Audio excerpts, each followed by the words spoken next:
Hello everyone. तो अब मैं आप लोगों को पानुरी जी के बारे में बताना चाहूँगी। पानुरी जी का खोटा साहित्य में कंट्रीब्यूशन इमेंस था। मतलब पानुरी जी के बिना न खोटा साहित्य कभी पूरा था, न कभी पूरा होगा और न अभी पूरा है। मतलब उनको हम लोग भीष्म पितामह कहते हैं। खोटा साहित्य भीष्म पितामह के नाम में पानुरी जी को माना जाता है। पानुरी जी का जन्म बरवा अड्डा धनबाद में हुआ था और पानुरी जी नाम इसीलिए पड़ा क्योंकि वो पान बेचते थे। और आई थिंक उनका डेथ हो गया है, आई थिंक 80s में। बट स्टिल मतलब हमारे लिए तो वो कभी कभी नहीं मरेंगे, वो हमेशा के लिए अमर बन गए अपने सारी कृतियों से। तो जब मुझे लिखने के लिए आया था टेस्ट में पानुरी जी के बारे में लिखिए, तो मैं कैसे लिखी थी वो मैं आपको पढ़ के सुना देती हूँ, और मे भी अगर इसमें से कुछ अच्छा लगे तो आप लोग उसको अडॉप्ट कर लीजिएगा। मैं पहले उनका एक बहुत फेमस सा एक पोयम है, उससे मैं शुरू की थी। वो पोयम थोड़ा सा हंसी आएगा आपको मतलब सुनने में, बट इसके ये बहुत गंभीर पोयम है।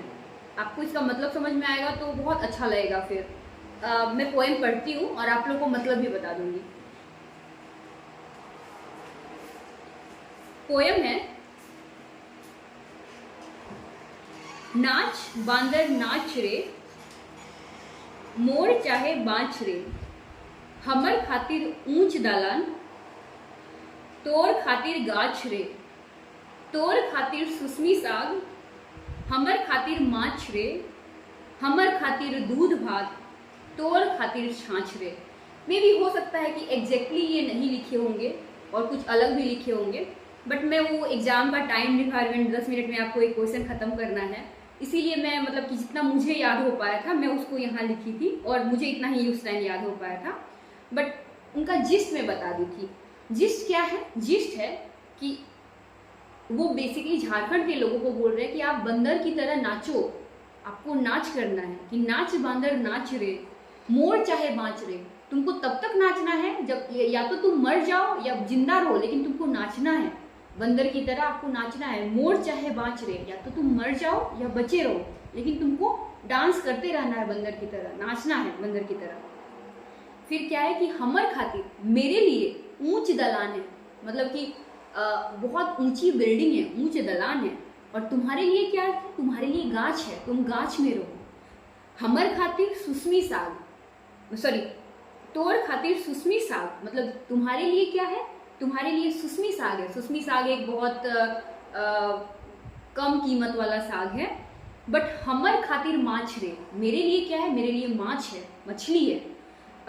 हमर खातिर दूध भात, मेरे लिए दूध भात है खाने में। और तोर खातिर छाछ रे, तुम्हारे लिए छाछ है। मतलब बेसिकली जब झारखंड में अस्मिता का आंदोलन चल रहा था, झारखंड को एक नया आइडेंटिटी देने का आंदोलन चल रहा था कि हम लोग एक नया राज्य बनाएंगे, और जितने बाहर के जितने लोग आए हैं जो झारखंड में मतलब कि रह के बहुत सारा पैसा तो बना रहे हैं, लेकिन वो पैसा का, वो बेनिफिट का, वो इंडस्ट्रीज का, वो इतने नेचुरल रिसोर्सेज को, मतलब कि झारखंड को रूर ऑफ द इंडिया माना जाता है, इतना 40% ऑफ द मिनरल झारखंड से आता है। लेकिन फिर भी झारखंड के लोगों के लिए क्या मिला? झारखंड के लोगों के लिए कुछ नहीं मिला।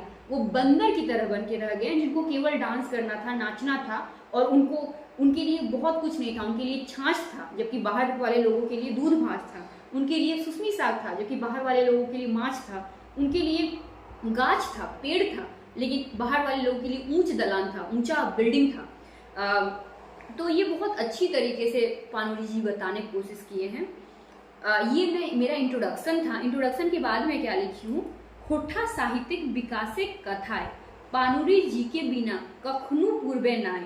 पूर्वे नाय करते, मतलब बिना पानुरी जी के बिना खोटा साहित्य कभी नहीं पूरा होगा। खोटा साहित्य का जो विकास का कथा है वो कभी पूरा नहीं होगा। उनकर योगदान तो हिया उखराना एगो मुश्किल काम, मकिन हमें चेष्टा करो यो। मतलब यहाँ पे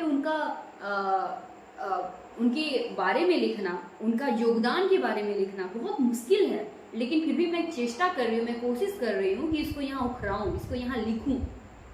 पानुरी जी ने 40 बच्चर तक लगातार साहित्य सृजन करल थे, मतलब 40 साल तक वो लगातार लिखे हैं।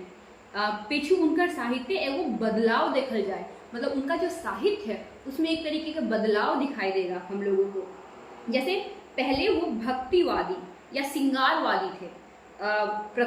प्रथम वो में आप लोग को स्क्रीन में दिख रहा होगा मेरा आंसर्स जो मैं एग्जाम कंडीशंस में लिखी थी कि जहाँ भाग्य भगवान के छोड़ के भक्ति और श्रृंगार रस की रचना भले, मतलब वहाँ भाग्य और भगवान को छोड़ दिए थे और भक्ति और श्रृंगार रस का रचना हुआ था, भक्ति काल जो भक्ति श्रृंगार रस जिसमें उन्हीं का एक रचना है जिसका मैं एग्जाम्पल दे दी हूँ कि कोडले कुआं यदि दूध मिले आर रोपले कोई फोले आम तब हमू कहत लियो छोड़ सब काम और जापा भाई के नाम। मतलब बेसिकली ये कहने की कोशिश कर रहे हैं कि अगर कुआं को कोड़ने से अगर दूध मिलता और कोयर मतलब होता है बैर को रोपने से अगर आम फलता तब हम भी बोलते कि सब काम छोड़ के तुम भाग्य का नाम जपते रहो।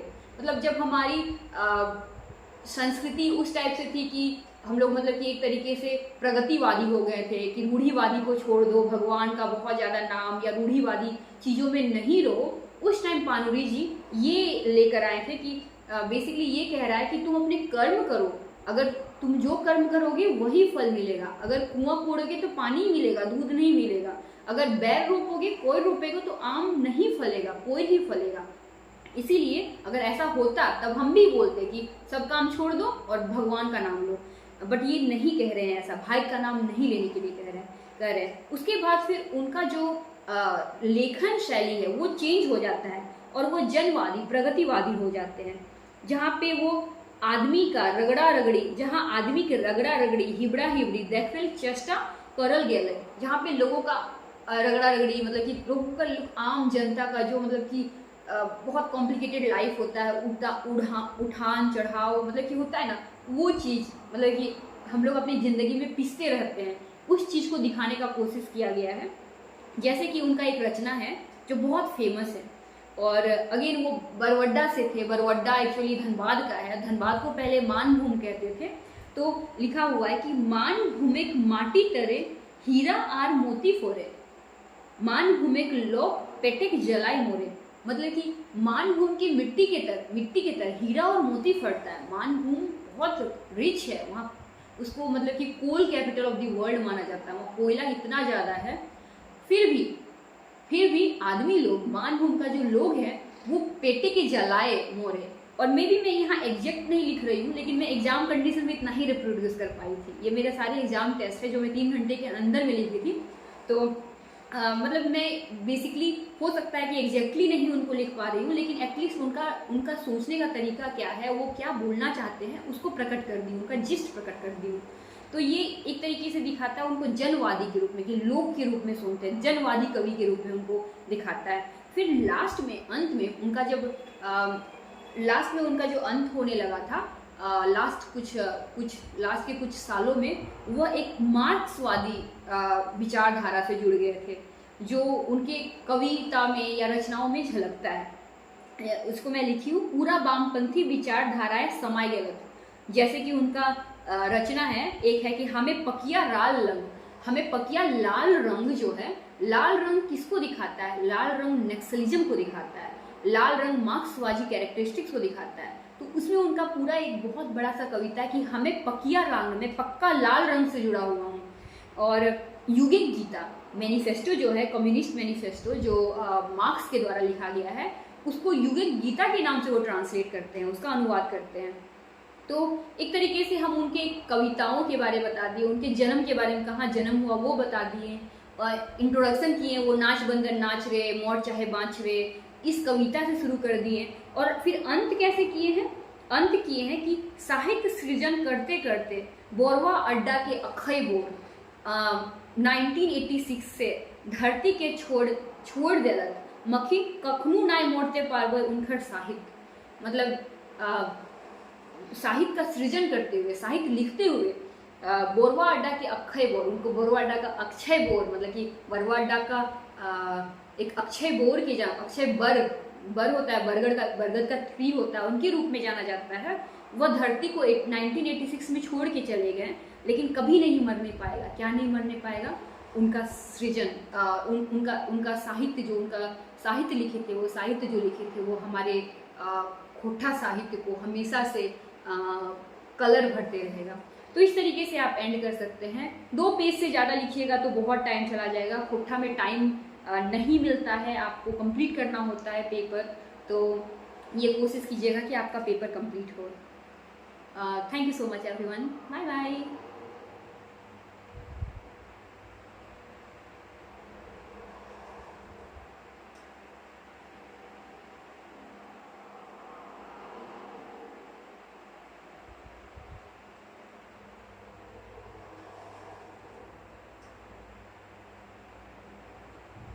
इसी तरीके से